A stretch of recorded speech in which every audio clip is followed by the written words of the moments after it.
Well, what I would say is show me a property developer who's never made, or investor come to that, who's never made a loss, and I'll show you a liar.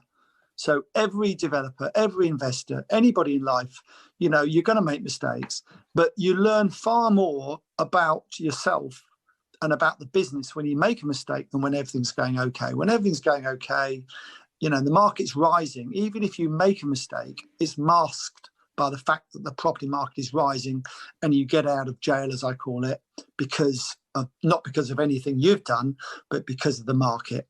And I think the biggest lesson I learned probably was in the 90s, in the early 90s recession. We survived it, but at that point, we lost money, but we survived it. At that point, I decided to make sure that I had an ongoing property income to run alongside my property development. So what we do is virtually, if not all the deals we do, we don't roll up the interest.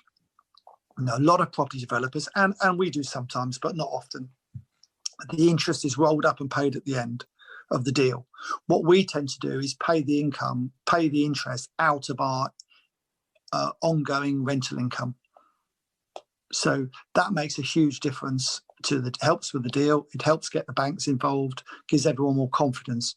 So anybody out there who's got an investor or is looking to invest, be it start an estate agency or be it start any business or property developing, the biggest thing is to make sure that you give that investor, be it the bank or anyone else, confidence in what you do. And, I've got people that come to me and say, well, John, I want to buy this property for £1 million and I want to do this. And I need 350,000 from you. And I go, okay, well, we might be able to do something. What do you want to spend 350 on? Well, some of it's for a deposit, which is fair enough. But then, of course, I need to live for the next year and a half. So I'm going to take out 3,000 a month is going to be for me to live. No. That's not giving anyone any confidence, that I'm giving them money so they can live. They live off a different way. And the other way to live off, if your other income is another job or salary you've got or rental income. So that's why I say that it's very good to, with property, don't just be the developer. If you can have an income, if you can become if you're an investor and a developer, I think that's a better way of doing it. Or for a lot of people, of course, it can be a second income.